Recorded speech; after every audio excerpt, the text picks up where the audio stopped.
Nós temos que fazer um compromisso hoje. Primeiro que eu sei que nós estamos hoje num domingo especial, né? Domingo em que nós saberemos quem será o novo presidente do Brasil. Mas nós temos que fazer um compromisso de não consultar os nossos celulares, ok? Estamos em tempo de culto e, segundo informações, só às 8 horas. Então até às 8 horas nós já encerramos. Então eu pedi que a gente preste bastante atenção, se dedique um pouco à palavra de Deus, que é a nossa prioridade hoje. Irmãos, nós iniciaremos hoje então a série Mais que Abundante Graça. E a ideia é bem diferente do que nós temos, não bem diferente, mas um pouco diferente daquilo que nós temos feito nas últimas semanas, nos últimos meses. Nós temos pegado um tema e temos discorrido em cima do tema. Dessa vez nós vamos pegar um texto bíblico. Nós, desde o início do ano, nós nos comprometemos a estudar um pouquinho mais o livro de Romanos. Então a carta de Paulo aos Romanos foi estudada nos grupos de estudo. Se você não estudou, você perdeu. E em alguns momentos nós citamos muitos textos de Romanos. Então nós vamos dedicar um pouquinho dos nossos domingos ao estudo de um capítulo especificamente de Romanos. Então nós vamos pegar versículos, nós vamos nos debruçar nos versículos e vamos devagarzinho entendendo. Mas nós queremos que, muito mais do que discorrer um grande tema, nos aprofundarmos naquilo que nós precisamos aprender da palavra de Deus na passagem de Romanos. Eu pedi que você abra então a sua Bíblia em Romanos, capítulo de número 5. Romanos 5. Então eu vou pedir para vocês, estou me programando, diferente das outras semanas que geralmente nós ficamos aqui 50 minutos, estou me programando para que durante 30 minutos nós nos dediquemos a esse estudo. Quero cumprir os 30 minutos programados, mas nós precisamos bastante atenção. Se nós tivermos desatenção, vou parar e a gente vai voltar todo mundo pro tema proposto. Então, Romanos, capítulo de número 5. Antes de lermos, imagine que você fosse agraciado por uma herança bilionária, né? Imagine que você recebesse uma grande herança, que você acordasse amanhã de manhã e alguém ligasse para você e falasse o seguinte: rasgue a sua carteira de trabalho. Você ficaria feliz ou não? Né? Não vamos ser falsos puritanos, né? Todos nós gostaríamos de trabalhar naquilo que a gente quisesse, o tempo que a gente quisesse. Não, eu amo o meu emprego. Eu sei, mas se você for agraciado com uma herança bilionária, talvez o seu emprego passe a não ser mais prioridade. Alguns talvez queiram continuar trabalhando naquilo que gostam. Mas, diferentemente de um adulto, pense, por exemplo, que você esteja nadando numa piscina de dinheiro, seu dinheiro, e que você possa usufruir dele quando quiser, para o que quiser, sem medida. Mas imagine uma criança nadando numa banheira de dinheiro, que ela fosse então agraciada com essa herança bilionária. Você acha que ela teria a mesma consciência que eu e você a respeito do quanto vale esse dinheiro? Não. Tanto é verdade, irmãos, que recentemente, a Carol vai fazer 11 anos na terça-feira. Vai fazer 11 anos. E ela achou no meu carro duas moedas, uma de 10 e uma de 5 centavos. Ela entrou em casa feliz da vida, falando assim: olha, eu já tenho 2 moedas. Eu falei: o que a gente faz com 15 centavos?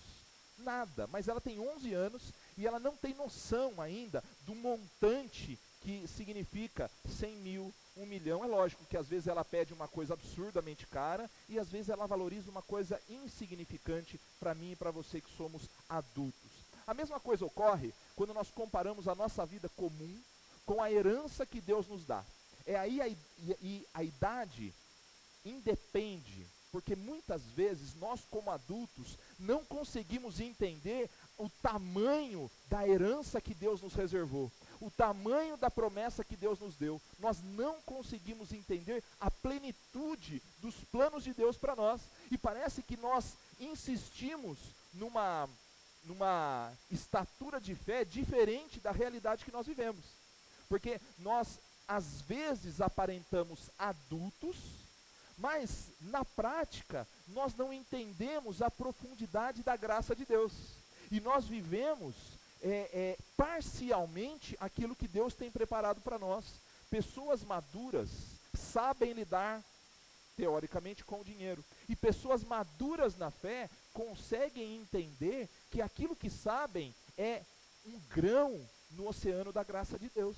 A graça de Deus é algo muito maior do que aquilo que nós podemos imaginar. Às vezes, nós até tentamos entender, mas o certo é que na maioria das vezes, nós estamos distraídos por nossos sonhos, por ensinamentos equivocados e até pela falta de conhecimento.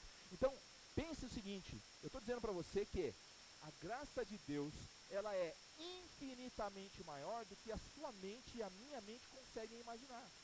E sendo assim, nós não podemos permitir que a nossa vida, a nossa mente e as nossas ações, elas sejam simplesmente ações de crianças. Então, por exemplo, quando eu me contento com um celular, quando eu me contento com um carro, quando eu me contento com um novo emprego, quando eu me contento com coisas palpáveis, e às vezes norteio a minha vida a partir dessas coisas, eu estou como uma criança valorizando 15 centavos diante do bilhão, do trilhão que o Senhor tem preparado para aqueles que o amam. Então a ideia é nós nos aprofundarmos nas promessas de Deus, é entendermos a plenitude daquilo que Deus tem preparado. As religiões e a sociedade, por exemplo, falam de paz, justiça, igualdade, esperança e da possibilidade de se viver eternamente sem medo da morte. Se você parar para analisar a ideia do mundo, a ideia das religiões é um mundo de paz, de justiça, de igualdade, de esperança e da possibilidade de vivermos eternamente sem medo da morte. Estou certo ou estou errado? Não é isso que as pessoas querem? Se nós colocássemos na balança, nós perceberíamos que o mundo, em sua grande maioria, anseia por um mundo sem medo, sem paz, de esperança, sem guerras. Imagine, por exemplo, se você olhar para John Lennon e as composições da sua época, ele diz na canção que ele fala de um mundo de igualdade, de paz, sem religiões, sem céu, sem inferno, mas apenas um mundo de paz, amor e respeito. A graça de Cristo preenche esses requisitos de maneira muito mais elevada, com a exceção de que haverá um lugar onde Deus se revelará plenamente aos seus, e haverá um lugar onde Deus não se fará presente, onde seremos desconectados de toda a graça comum ou especial. Ou seja, nós precisamos entender que o mundo que Cristo promete para aqueles que o amam, ele é um mundo de paz, de justiça, sem medo, de eternidade, onde Deus olhará no nosso olho face a face, nós o veremos como ele realmente é, e há sim um lugar, onde Deus não mostrará a sua presença.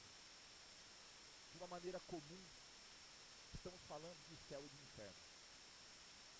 E negar o inferno ou negar o céu é desconhecer os planos de Deus. Então talvez a paz e a justiça que John Lennon e tantos outros ansiavam eram uma paz e uma justiça que desconsiderava aspectos morais e divinos, talvez. Contudo, nós precisamos entender que a graça de Cristo nos fala de algo infinitamente maior do que nós conseguimos imaginar. Apenas imagino que não tenhamos total percepção da graça de Deus, do projeto e das promessas que Ele nos fez e nos faz, e que são palavras vivas, e que são palavras reais. Gosto de pensar, mesmo que algumas pessoas me critiquem por isso, um pouquinho no filme Harry Potter. É um filme onde fala-se muito de bruxaria, fala-se muito de...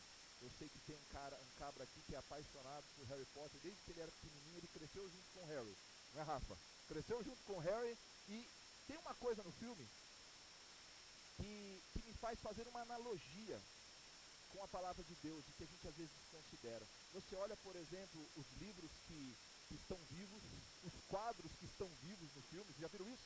Alguém já viu? Quadros vivos, tudo vivo, né? Eu gosto de pensar na palavra de Deus, e a gente precisa, muito mais do que um filme do Harry Potter, pensar na palavra de Deus que nos abraça. uma palavra que ela é viva, uma palavra que é o livro das promessas vivas de Deus, mas nós vivemos como se fossem letras mortas.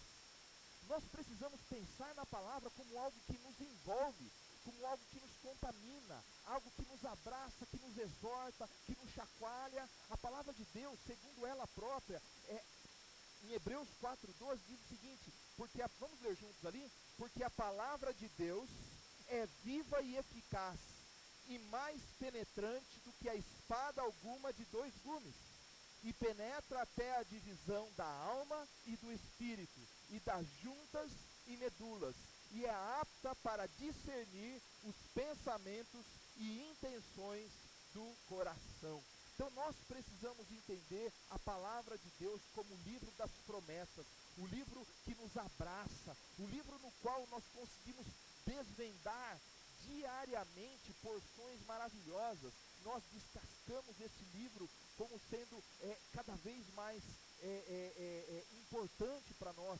Então nós vamos conhecendo e navegando no conhecimento dele. A palavra de Deus, ela é viva, é eficaz, apresenta a mensagem da graça, que é mais do que abundante. Ou seja, nenhum conceito, escutem só, nenhum conceito, ação ou transgressão é maior do que a graça de Deus. Nenhuma ideologia partidária, nenhuma ideologia sociopolítica, nenhuma ideologia econômica, nenhum pecado e nenhuma ação humana é maior do que a graça de Deus. Dá para entender? Vamos repetir? Nada é maior do que a graça de Deus. Vamos dizer? Nada é maior do que a graça de Deus. Isso significa que tudo que você fez de errado a graça de Deus, ela é capaz de transbordar sobre as nossas transgressões e nos tornar pessoas dignas, nos lavar, nos tornar pessoas puras, santas, na mente, no coração e nas nossas ações. Agora, nenhuma ação humana, por melhor que seja, chega aos pés da bondade que é manifesta na graça de Deus. Então, eu e você somos incapazes, mesmo que façamos uma ação benevolente para o mundo todo, nós não teríamos de chegar aos pés, não seríamos capazes de chegar aos pés da graça de Deus. Queria falar com vocês hoje um pouquinho sobre justificação e graça.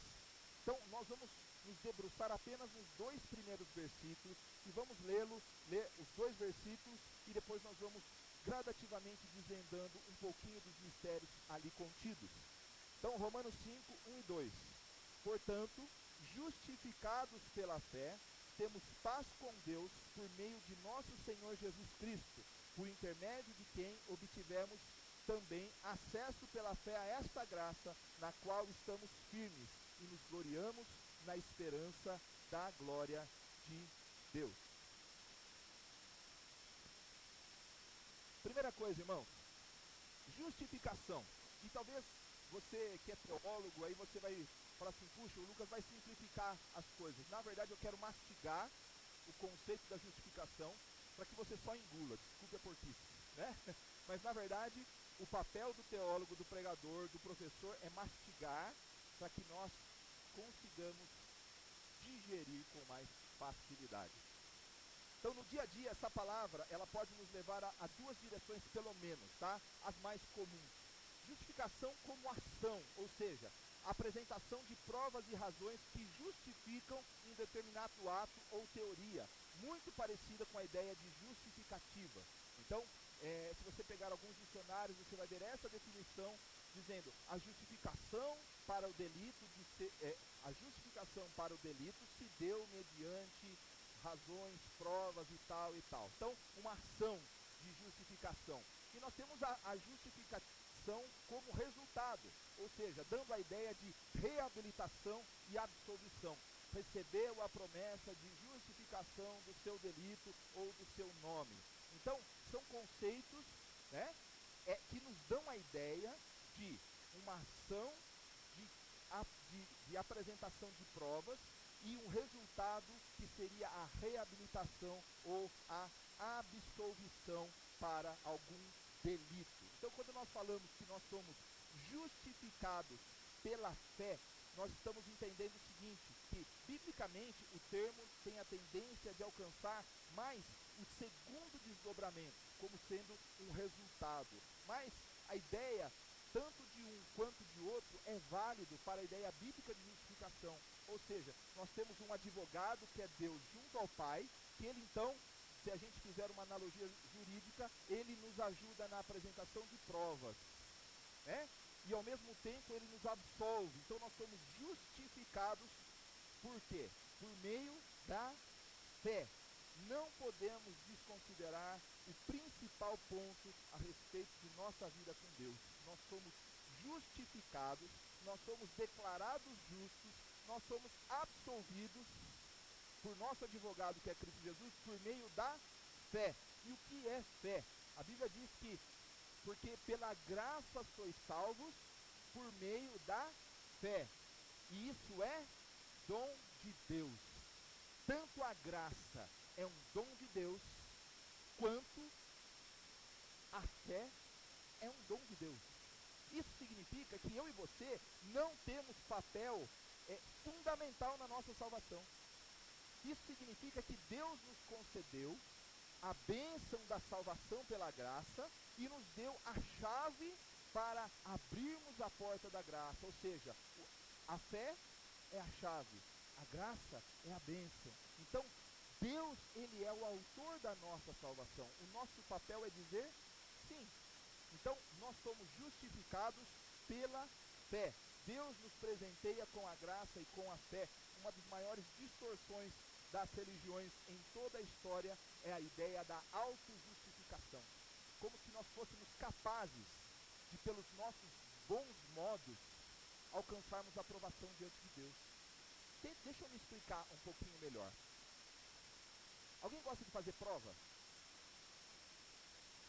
Não? Gosta? Não gosta. Alguém mais gosta de fazer prova? Gosta? A Lígia adora. E eu tenho a prova de que a Lígia gosta de fazer prova, gente. Porque a Lígia tira de 9,5 para cima. Todas as vezes que ela fez prova, ela tira de 9,5 para cima. Então ela gosta. Né? Mas quem está ali, que nem meu irmão, né, batendo ali no 7, 6,5, né? A gente sabe o quanto a nossa família sofria com o Mateus em época de prova, né, Mateus? Então, a dificuldade, né? Imagine, Mateus, que você recebesse uma prova. Está lá, ó. Olha a cor que ele ficou. Tomate cereja, olha lá. Imagine que você recebesse uma prova, e aí você olha lá 10 questões, e você fala assim, meu Pai do céu, o que eu vou fazer agora, se o seu sol não brilhar por mim? É isso? Mas todo mundo faz a brincadeira, Viviane é professora, Francisco é professor, todo mundo faz a brincadeira. Posso preencher a nota? Não é isso? Todo aluno faz brincadeira na primeira série, na segunda série, na escola teológica. Todo mundo fala, pronto, preencher a nota. Imagine que você recebesse uma prova e que lá na nota aparecesse esse símbolo. Aprovado. Você ia ficar feliz, Mateus? Muito, né? Irmãos, as questões precisariam ser respondidas. Mas a aprovação não seria pelos nossos méritos. É como Deus faz conosco. Ele não espera corrigir a nossa prova para dizer se estamos aprovados ou não. A graça de Deus, a justificação é o seguinte, nós somos aprovados e Ele nos ajuda a responder as questões de obediência, de caráter, de moral, de santidade, de vida com Deus, de desenvolvimento dos nossos dons e talentos. Então nós recebemos a aprovação, nós somos justificados pelo dom de Deus, pela capacidade de crer. Então nós não fazemos coisas boas para entrarmos no céu, no benefício que Deus nos dá, mas nós alcançamos o benefício e então entramos num processo de transformação. Essa é a ideia, nós somos justificados pela fé. E o versículo diz que nós temos então paz com Deus. Estar em paz com Deus não é somente um estado de espírito, ou seja, sentir paz acima de tudo. É a transformação de uma situação de guerra em uma situação de paz, onde o conflito é aniquilado. Antes nós éramos inimigos de Deus. Agora, por causa da justificação pela fé, nós então encontramos paz com Deus. A ideia é que éramos inimigos, mas somos justificados e então nos tornamos amigos de Deus. Aniquila-se o conflito, aniquila-se a ideia de separação. Então nós temos paz com Deus, o nosso Criador. O nosso relacionamento então passa a ser restaurado, renovado. Você já deve ter tido a experiência de brigar com alguém. Você já teve a experiência de brigar com uma pessoa muito querida? Você ficar sem falar com ela, você fala assim, que coisa, né? Não está legal o relacionamento. Aí de repente, vem o perdão. E por mais que exista o perdão, o começo ele às vezes é meio difícil, é meio constrangedor. Tem aquele abraço, mas aí você tenta gradativamente voltar ao relacionamento, não é isso? Então, mas eu quero dizer para você o seguinte, o perdão que Deus nos dá, a justificação que Deus nos dá, nos reaproxima do Criador. Nós estávamos separados, mas então nós encontramos paz com Deus. Olha o que diz nos versos de João 14, 27, todos vão participar, João 14, 27. Deixo-vos a paz, a minha paz vos dou, não vou-la dou como o mundo a dá. Não se turbe o vosso coração, nem se atemorize. Filipenses 4:7, vamos lá. E a paz de Deus, que excede todo o entendimento, guardará o coração e a mente de vocês em Cristo Jesus. Irmãos, justificados, pois, pela fé, temos paz com Deus, relacionamento restaurado por meio do perdão que Ele nos dá. Nós somos os culpados da quebra da relação, e Ele toma a iniciativa de restaurar esse vínculo. Olha que interessante. A graça de Deus é maravilhosa, porque nós fomos os culpados de quebrarmos o relacionamento com o Criador, mas Ele toma a iniciativa de restaurar o nosso relacionamento com Ele. Nós temos paz com Deus por meio de quem? Cristo é o mediador, e tudo isso é possível, pois alguém decidiu pagar o preço para construir esse caminho, essa ponte que torna possível reatar o relacionamento com Deus. O Evangelho não é o Evangelho se retirarmos a figura de Cristo como único mediador, segundo diz Timóteo, único mediador, Paulo a Timóteo, entre Deus e o homem. Cristo Jesus é o único mediador, Ele é a porta, o caminho, o mediador da aliança firmada entre Deus e os homens. Ele é o modelo a ser imitado, o caminho a ser percorrido, o alvo a ser buscado. Nós precisamos entender isso. Para a gente desfrutar dessa maravilhosa graça de Deus, nós precisamos nos aproximar da palavra viva, que é o próprio Cristo. Nós precisamos ter um relacionamento com Ele que seja verdadeiro. Não adianta a gente querer novamente viver uma espiritualidade templária. Primeiro que isso aqui não é o templo, o templo somos nós, mas é aquela espiritualidade de aparência. A gente viu agora na série Autenticidade, que não adianta a gente forjar uma espiritualidade, não adianta a gente estar aqui, fazer tudo bonitinho, ou aparentemente bonitinho, se no nosso coração, nós não temos um relacionamento com o Criador. Nós não conhecemos a palavra viva, que é o próprio Cristo, que se revela então no Evangelho. Nós precisamos entender que Ele é a causa. Eu sei, irmãos, eu sei. E eu não quero aqui julgar ninguém, nós não estamos aqui para julgar ninguém. Mas eu sei que muitos de nós aqui, talvez, não peguemos a Bíblia para desfrutarmos dela há meses. E eu vou dizer uma coisa, talvez há anos. Ela se torna um amuleto, um armário, debaixo dos braços, e talvez você nem saiba onde ela está.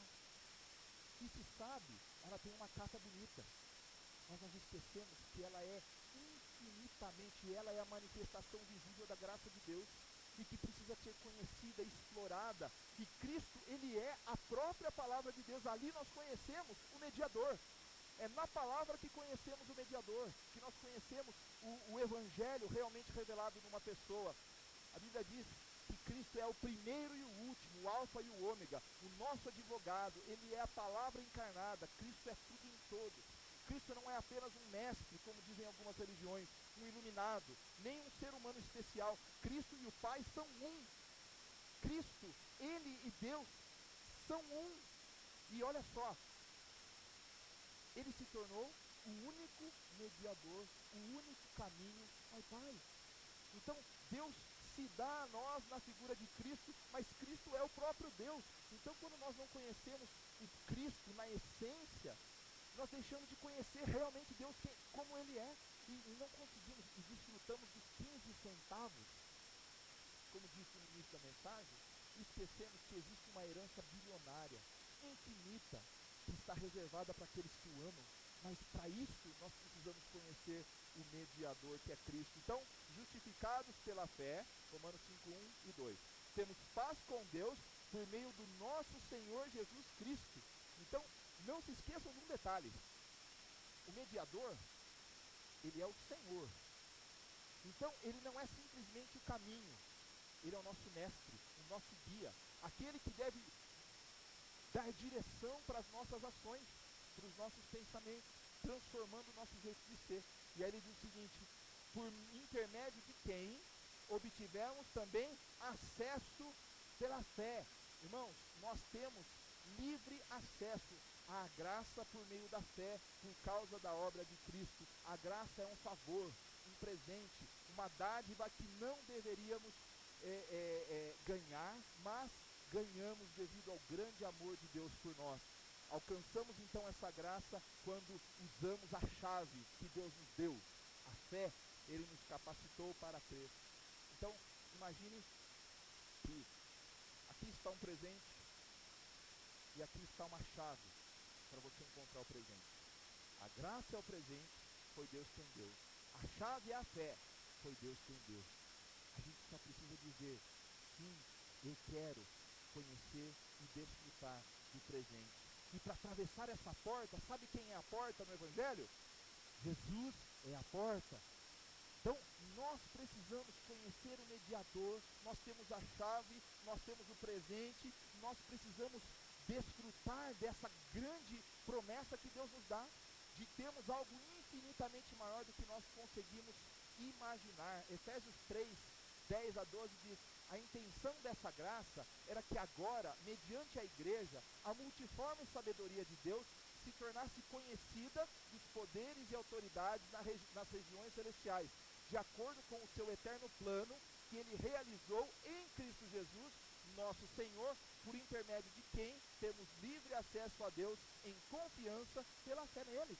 Então, irmãos, o Evangelho está amarrado assim em todos os aspectos, do início da criação ao fim, em Apocalipse, nós vemos ali as promessas de Deus na mesma direção. Ele é o caminho, Cristo é a chave. A gente costuma dizer que Cristo é a chave hermenêutica da palavra de Deus. Ele interpreta Gênesis, ele interpreta Apocalipse, tudo se centra nele. Ele é o mediador e por causa dele nós temos livre acesso. Escute o que eu estou dizendo. Nós não podemos nos contentar com 15 centavos que nós achamos no carro. Às vezes a gente está se contentando com um bom culto. Maravilhoso um bom culto. 15 centavos pode fazer a diferença, não é isso? Mas Deus tem algo infinitamente maior para desfrutarmos. E às vezes nós estamos aqui brigando por 15 centavos. Precisamos nos debruçar nas promessas profundas de Deus. Precisamos mergulhar nessas promessas, conhecer a graça de Deus que está reservada para todos aqueles que o amam. E a Bíblia diz, em penúltimo ponto, que nela nós estamos firmes. Então, justificados pela fé, temos paz com Deus por intermédio do nosso Senhor Jesus Cristo, por meio de quem tivemos livre acesso a esta graça na qual estamos firmes. Não precisamos e nem devemos ficar pensando que estamos sempre tendo que alcançar novamente a graça. Ela nos abraça, como se fosse possível a gente ficar indo e voltando, né? Hoje me perguntaram: o que o senhor acha desse vai e vem? Esse vai e vem é perigoso. Pessoas que um dia estão aqui na fé e outro dia estão lá embaixo. Há sérios indícios de que essa pessoa não abriu a porta. Há sérios indícios de que essa pessoa não usou a fé que foi o dom de Deus para que alcançasse a graça. Há sérios indícios, não estou dizendo que porque eu não posso julgar, de que a pessoa não entendeu nada.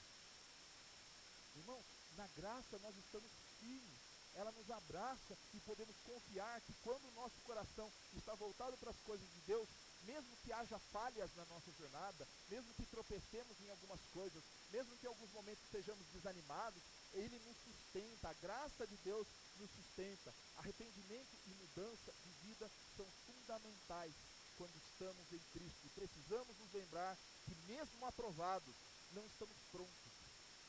Mesmo que a prova esteja lá, aprovado, nós temos uma tarefa, nós temos um caminho a percorrer, nós temos questões a resolver, quer seja no nosso caráter, quer seja na nossa vida com Deus, na nossa vida espiritual, nós temos sempre algo a melhorar, porque se isso não acontecer, é muito comum que nós vivamos ali no rasinho, com uma espiritualidade frágil.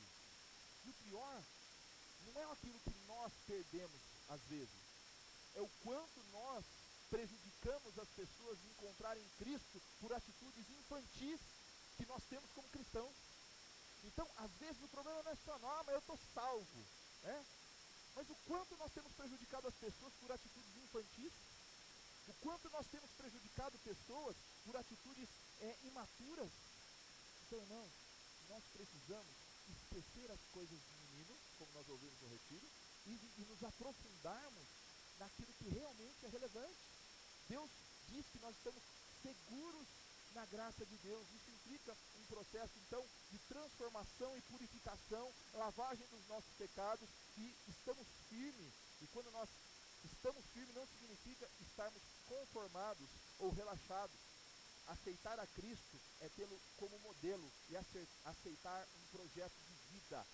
João diz lá na sua carta, mas se andarmos na luz, como Ele na luz está, temos comunhão uns com os outros, e o sangue de Jesus Cristo, seu Filho, nos purifica de todo pecado. Irmãos, uma coisa que é importante, nós não vamos aprofundar hoje, mas desfrutarmos da graça como cristãos tem um aspecto individual na questão da salvação, mas tem um aspecto coletivo na ideia de desenvolvimento. Nós precisamos nos afiar, nós precisamos nos edificar mutuamente, nós precisamos desenvolver a nossa fé e desenvolver a nossa vida cristã a partir de contatos, a partir de relacionamentos. A Bíblia fala disso, até porque a gente ainda não entende a Trindade, mas o dia que nós estivermos na presença de Deus, nós vamos entender o que é relacionamento. Pai, Filho e Espírito Santo. Um Deus manifesto em três, um relacionamento perfeito. E Ele quer que nós desenvolvamos a nossa vida com Ele a partir de relacionamento. Então é muito comum encontrarmos o coletivo nas ideias, né? Nós temos comunhão uns com os outros, e o sangue de Cristo nos purifica de todo o pecado. Errou? Levanta. E levanta como? Pela ajuda do outro. E como a gente pode desenvolver? Pela ajuda do outro. E o outro nos ajudando e a gente ajudando o outro. A gente precisa entender essas promessas fantásticas. Irmãos, em momentos difíceis, o abraço é fundamental. Mas o abraço de um irmão em Cristo é algo especial. E nós precisamos entender a graça de Deus no conceito coletivo. Por fim, nos alegramos na esperança da glória de Deus, como diz o versículo 2, o final do versículo 2.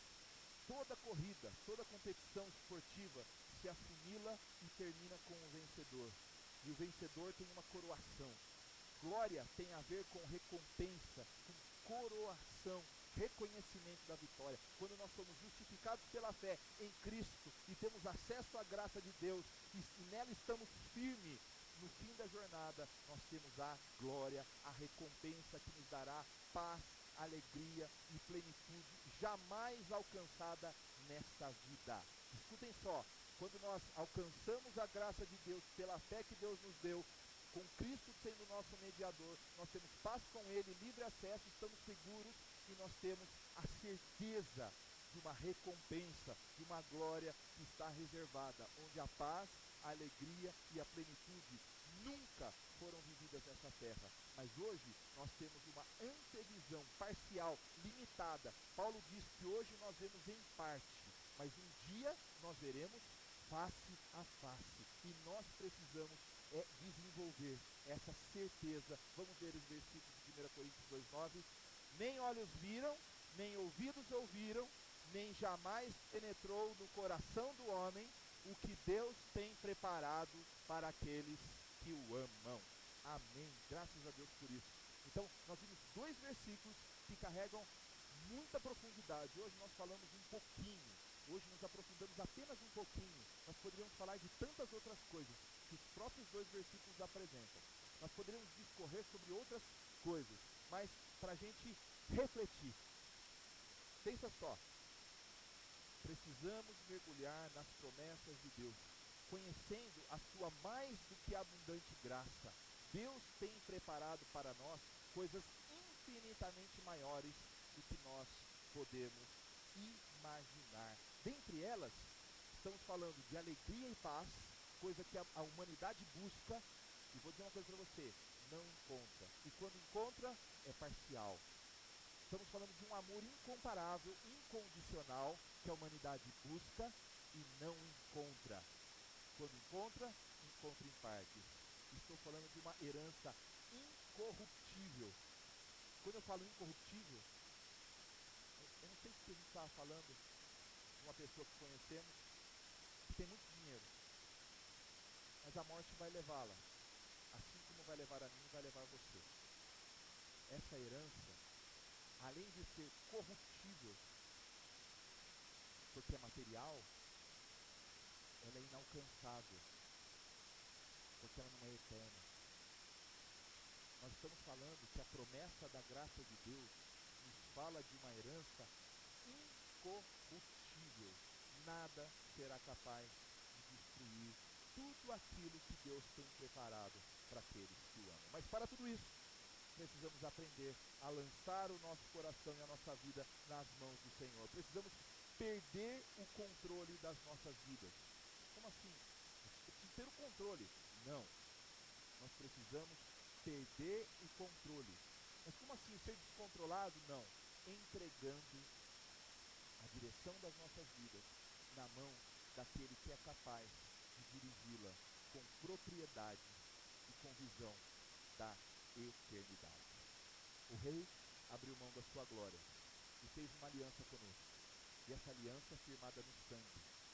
Precisamos desfrutar dessa graça mais do que abundante. Nós vamos ver um vídeo agora. E na verdade a ideia é a canção. Eu gosto muito dessa música, principalmente num aspecto. Fala que o trono do Senhor não o separou de nós. Mesmo sendo rei, ele abriu mão da sua glória. Nós vamos ouvir até uma parte, e depois o vídeo vai continuar tocando, bem baixinho, nós vamos orar uns com os outros, para a gente realmente poder apoiar aqueles que ainda não desfrutaram, pelo menos, um pouquinho da profundidade dessa mais do que abundante graça. Vamos ver um pedacinho.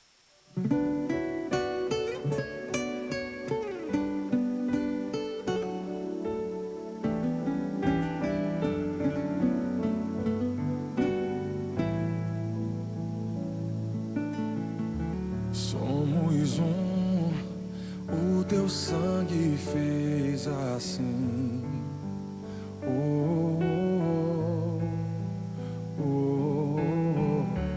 Teu amor é bem maior que tudo em mim.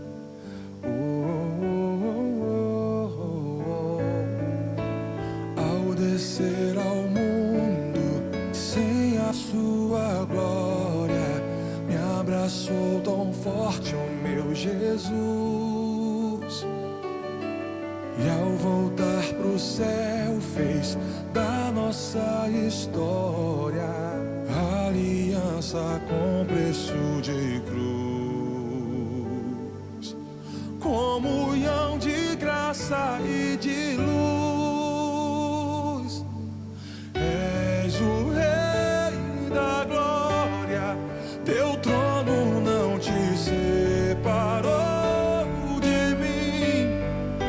Sangue eternizou nossa história, nossa aliança não tem fim.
a alegria, a esperança, a paz. Vamos orar nesse momento. Nós servimos também para aprender, para adorar, para orar. Procure uma pessoa que talvez não tenha o costume de orar, ore por ela, para que Deus restaure a alegria, a esperança em Cristo, e que possamos experimentar essa maravilhosa graça de Deus. Vamos orar. Vamos orando. Uma pessoa no grupo só está o suficiente.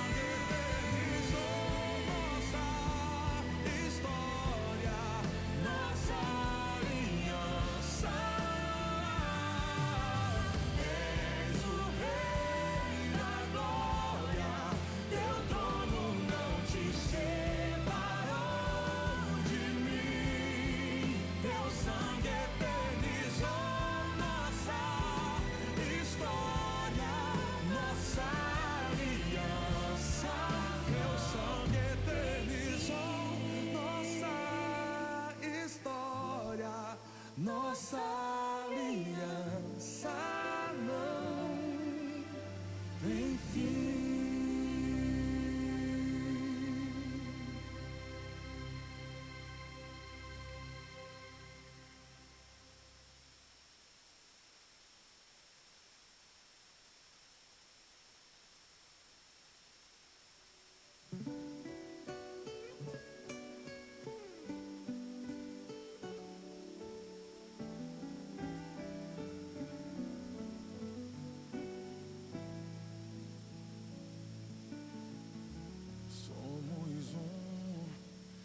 Teu sangue fez assim.